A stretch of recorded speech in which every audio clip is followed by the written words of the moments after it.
अस्सलाम वालेकुम बेटा जी। मुझे यकीन है कि आप मेहनत कर रहे होंगे।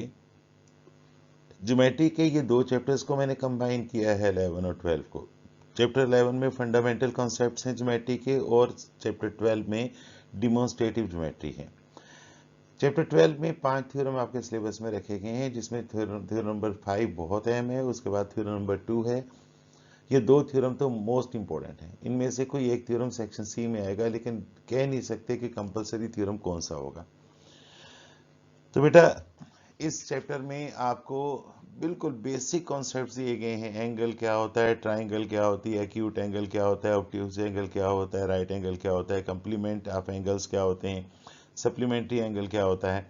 ये बेसिक कॉन्सेप्ट है और मेरा ख्याल है कि एमसीक्यूज करने पर आपके वो कॉन्सेप्ट भी बनते चले जाएंगे। तो बेटा चलिए इस चैप्टर को शुरू करते हैं। बड़ी आसानी के साथ, आसान तरीके से, आसान लफ्ज़ों में, मुश्किल अल्फाज इस्तेमाल किए बगैर मैं आपको ये चैप्टर करवाऊंगा और आपने इस चैप्टर को नोट करना है। ये चैप्टर मोस्ट इंपॉर्टेंट है। मैं आपको बार बार बता रहा हूं कि चैप्टर 15 मोस्ट इंपॉर्टेंट है, 11 12 ये जो लेक्चर है ये मोस्ट इंपॉर्टेंट है।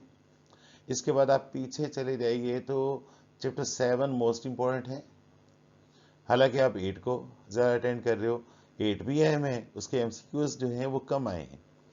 और आप जानते हैं कि आपके मॉडल पेपर में चैप्टर 13 के एमसीक्यूज जो हैं वो नहीं है, चैप्टर 8 के एमसीक्यूज नहीं है। चैप्टर 14 के एमसीक्यूज भी ना होने के बराबर हैं, जबकि सबसे ज्यादा एमसीक्यूज जो हैं शुरू के 6 चैप्टर्स में, 7 चैप्टर्स में से हैं। चैप्टर 7 मोस्ट इंपॉर्टेंट है, चैप्टर 5 इतना अहम नहीं है, उसमें एचसीएफ और एलसीएम है बस, उसके अलावा एमसीक्यूज नहीं आते। 6 इंपॉर्टेंट है, कदरे इंपॉर्टेंट है। इसी तरह आपका जो है चैप्टर 4 मोस्ट इंपॉर्टेंट है, चैप्टर 3 बहुत अहम है, चैप्टर 2 बहुत अहम है, चैप्टर 1 बहुत अहम है। मैं बार बार कह रहा हूं कि मैंने शुरू के 4 चैप्टर्स की बड़ी डिटेल्ड वीडियोस बना के आपको दी हैं। उनमें थ्योरी बहुत डिटेल से आपको पढ़ाई है, उसके बाद मैंने उसके एमसीक्यूज किए हैं। मैं चाह रहा था कि मैं वो एमसीक्यूज कट करके उनकी अलग छोटी वीडियो बना के दे दूं, लेकिन मेरा ख्याल है कि अगर आप शुरू के 4 चैप्टर्स पूरे अटेंड कर लेते हैं तो आपको बड़ी सहूलत होगी। चैप्टर 5 इतना बड़ा चैप्टर प्रैक्टिस के लिहाज से तो जरूर हो सकता है, एमसीक्यूज के लिहाज से नहीं है। उसमें फैक्टराइजेशन है, उससे एमसीक्यूज बहुत कम आते हैं। एचसीएफ और एलसीएम से आते हैं एमसीक्यूज। चैप्टर 6 में आते हैं, बिल्कुल मोड वाले आते हैं, रूट वाले आते हैं, और फैक्ट रूट वाले आते हैं, मोड वाले आते हैं। चैप्टर 7 में बिल्कुल बहुत अहम चैप्टर है। उसके बाद 11 12 और 15 है। तो बेटा बिस्मिल्लाह कीजिएगा। फंडामेंटल कॉन्सेप्ट्स ऑफ ज्योमेट्री तो साथ साथ डिस्कस होते जाएंगे। हम अपने इन दो चैप्टर्स का आगाज करते हैं और ये मेरा आखिरी पीरियड होगा मैथमेटिक्स पर।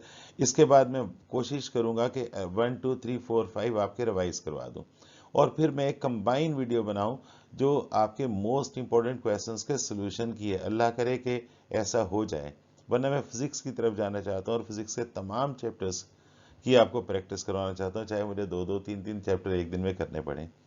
ठीक है बेटा जी, बिस्मिल्लाह कीजिए। पहला एमसीक्यू है, the sum of two complementary angles. याद रखिएगा, sum of two complementary angle हमेशा 90 डिग्री होता है। जैसे 40 डिग्री प्लस 50 डिग्री क्या होगा, 90 डिग्री। 30 डिग्री प्लस 60 डिग्री क्या होगा, 90 डिग्री। 45 डिग्री प्लस 45 डिग्री कितना होगा, 90 डिग्री। ये दोनों एंगल जो है 30 और 60, 40 और 50 और 45 और 45 एक दूसरे का कॉम्प्लीमेंट कहलाते हैं, कॉम्प्लीमेंट। तो the sum of two complementary angles is 90 degree. याद रखिएगा, कॉम्प्लीमेंट्री एंगल। अच्छा, अकेले 90 डिग्री को राइट एंगल कहते हैं, अकेले 90 डिग्री को।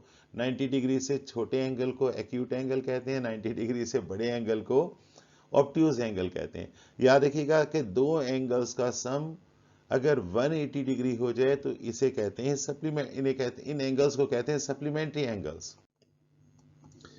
नंबर 2 है, the sum of all angles of a parallelogram. देखो पैरेललोग्राम आप जानते हैं ऐसी ज्योमेट्रिकल शेप है ये जिसकी अपोजिट साइड्स इक्वल भी होती हैं, पैरेलल भी होती हैं। अब अगर ये 180 से बड़ा है तो ये, सॉरी, ये एंगल 90 से बड़ा है तो ये 90 से छोटा है। ये बड़ा है तो ये 90 से छोटा है, लेकिन इस एंगल का और इस एंगल का जो सम है वो याद रखिएगा कितना होगा, 180 डिग्री होगा। इसी तरह इस एंगल का और इस एंगल का जो सम है वो कितना होगा, 180 डिग्री होगा। अपोजिट एंगल्स का सम जो है वो दोनों का एक बेस लाइन पर दोनों एंगल्स का सम याद रखिएगा कितना होता है, 180, और ऊपर वाले दोनों एंगल्स का सम भी कितना होगा, 180। तो total angle sum of angles जो है वो आपके पास कितना है, टोटल बोल दिया मैंने गलती से, 360 डिग्री। तो पैरेललोग्राम के चारों एंगल्स का सम जो है वो 360 डिग्री होता है। The sum of supplementary angles is, अभी मैंने आपको बताया है, आसान है, 180 degree. Complement sum of complementary angles कितना होता है, 90 degree. Sum of supplementary angles कितना होता है, 180 डिग्री। नेक्स्ट है an angle measuring greater than 90 degrees. याद रखिएगा 90 डिग्री से ग्रेटर एंगल क्या होता है, ऑब्ट्यूज एंगल। देखिए ये रेड हुआ।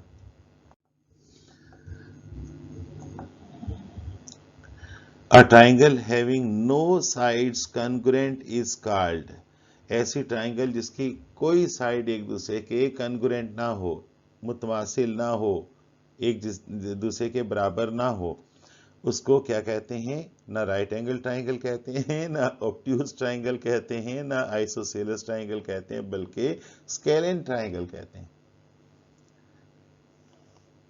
मैं तो भाई ऐसे ही प्रोनाउंस करूंगा। तो बच्चों अगला एमसीक्यू टपका, in an equilateral triangle each angle is of. देखो इक्विलेटरल ट्राइंगल होती है ऐसी ट्राइंगल जिसके तीनों एंगल्स इक्वल होते हैं, तीनों साइड्स की लेंथ इक्वल होती है। तो हर एंगल जो है वो क्यों 60 डिग्री होगा, क्योंकि तीनों एंगल्स का सम होता ही 180 डिग्री है। तो इक्विलेटरल ट्राइंगल में हर एंगल 60 डिग्री होता है, वही रेड होगा। नंबर 7, क्वाड्रिलेटरल, चार कोनों वाली शक्ल को क्वाड्रिलेटरल कहते हैं। अ quadrilateral having opposite sides parallel is called parallelogram. देखो चार कोनों वाली हर शक्ल को क्वाड्रिलेटरल कहते हैं। अब ट्रेपेजियम नहीं हो सकता। ट्रेपेजियम आप याद रखिएगा कि ऐसी चार कोनों वाली है ज्योमेट्रिकल शेप है जिसकी दो साइड्स अपोजिट साइड पैरेलल होती है लेकिन इक्वल नहीं होती। इक्वल नहीं होती ये दोनों, देखिए इनकी लंबाई बराबर नहीं है लेकिन आपस में पैरेलल है, और ये दोनों इक्वल होती हैं लेंथ में, ये दोनों इक्वल होती हैं। मैं इनको बना देता हूं जनाब ब्लू। ये दोनों इक्वल हैं, लेंथ इक्वल है लेकिन पैरेलल नहीं है। ट्रेपेजियम ऐसा क्वाड्रिलेटरल होता है जिसकी टू अपोजिट साइड्स पैरेलल होती हैं लेकिन इक्वल नहीं होती, और रिमेनिंग टू साइड्स जो हैं वो इक्वल होती हैं लेंथ में लेकिन पैरेलल नहीं होती। पैरेललोग्राम ऐसी ज्योमेट्रिकल शेप को कहते हैं जिसकी अपोजिट साइड्स इक्वल भी होती हैं, पैरेलल भी होती हैं, और इनके जो इंटरनल एंगल हैं या तो एक्यूट होते हैं या ऑब्ट्यूज होते हैं। रेक्टेंगल, इसी की एक रेक्टेंगल ऐसा क्वाड्रिलेटरल होता है जिसका हर एंगल 90 डिग्री हो और अपोजिट साइड्स इक्वल भी हो और पैरेलल भी हो। रोम्बस, स्क्वायर की बिगड़ी हुई शक्ल है, ऐसा क्वाड्रिलेटरल होता है जिसकी चारों साइड्स की लेंथ इक्वल हो। ये लेंथ, चारों साइड्स की लेंथ क्या होगी, इक्वल, लेकिन कोई एंगल भी 90 डिग्री ना हो। बिल्कुल पैरेललोग्राम की तरह होता है ये। पैरेललोग्राम की अपोजिट साइड्स की लेंथ इक्वल होती है, इसकी चारों रोम्बस की चारों साइड्स की लेंथ इक्वल होती है लेकिन कोई एंगल 90 डिग्री होता है। और आप जानते हैं स्क्वायर तो आप जानते हैं ना, हर एंगल कितना होता है, 90 डिग्री होता है, और चारों साइड्स की लेंथ क्या होती है, बराबर होती है। ट्राइंगल तो आप जानते हैं क्वाड्रिलेटरल नहीं है ना। ट्राई मीन्स ट्राइंगल है, तीन कोनों वाली शक्ल, तीन एंगल्स वाली शक्ल। मुसल्लस,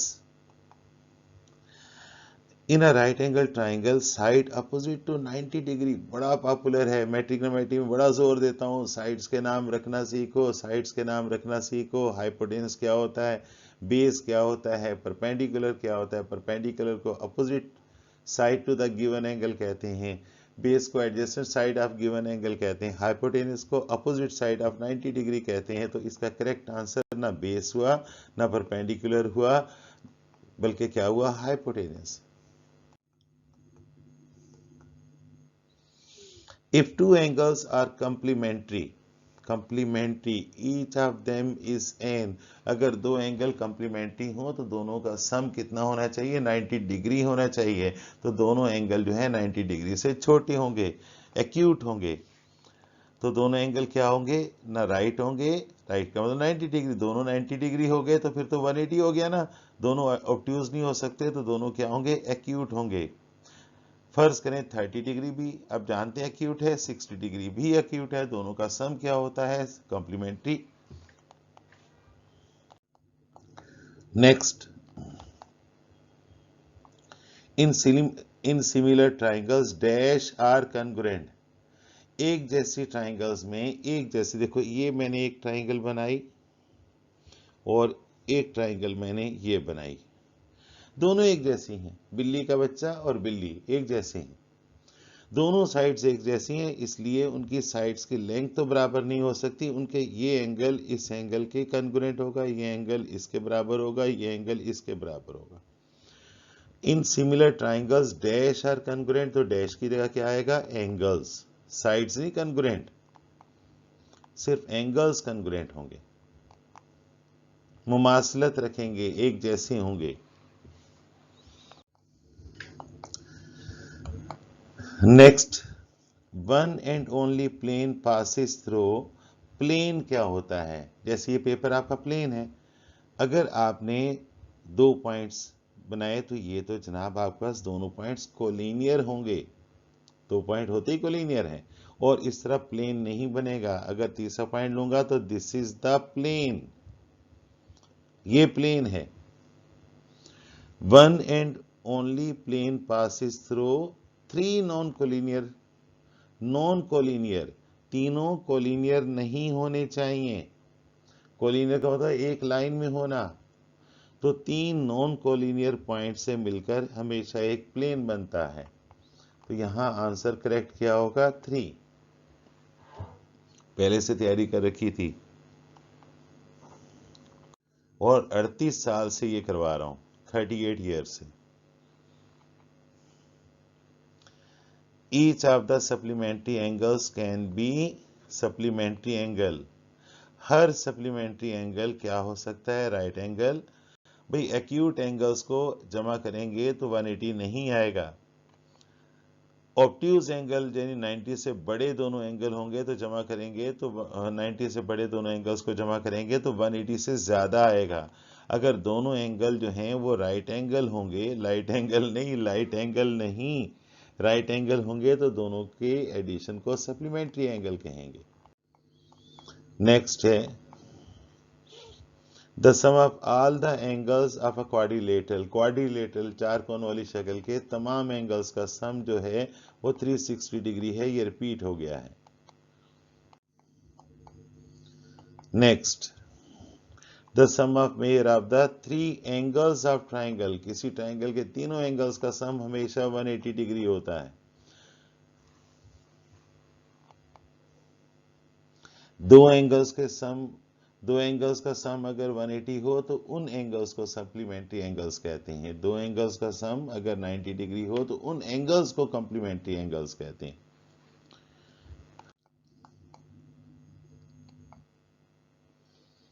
the measure of two angles of a triangle are 60 and 80, triangle के दो एंगल्स बताए हैं 60 और 80, 60 प्लस 80 180, तो कहता है the measure of third angle, जाहिर है 60 प्लस 80 140 हुआ। अब तीसरा एंगल कितना होगा, 40, तब जाके 180 बनेगा ना। तीनों एंगल्स का सम कितना होना चाहिए, 180 होना चाहिए। अगर एक 60 है दूसरा 80 है तो तीसरा जो है वो ये वाला होगा जो रेड हुआ है। नेक्स्ट,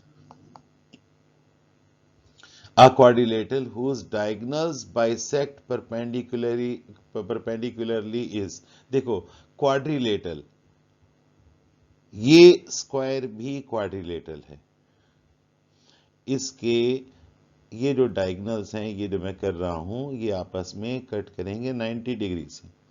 अगर मैं रेक्टेंगल बनाऊं तो इसके डायगनल्स आपस में परपेंडिकुलर नहीं होंगे। मुझे बताइए, एंगल तो ऑब्ट्यूज हो गया ना, ये एंगल क्या हो गया, एक्यूट हो गया। अगर मैं पैरेललोग्राम बनाऊं, ये भी क्वाड्रिलेटरल है, तो फिर तो इनके ये एंगल 90 डिग्री हो ही नहीं सकते। तो स्क्वायर के डायगनल्स के दरमियान एंगल हमेशा कितना होता है, 90 degree.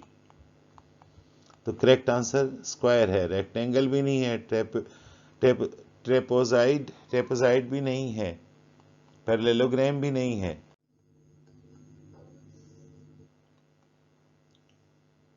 The base angles of a parallelogram, भाई पैरेललोग्राम के बेस एंगल्स, ये पैरेललोग्राम है, ये भी ये बेस एंगल्स है दोनों, ये बेस है ना, तो ये इन दोनों एंगल्स का सम जो है क्या होगा, सप्लीमेंट्री होगा, 180 डिग्री होगा।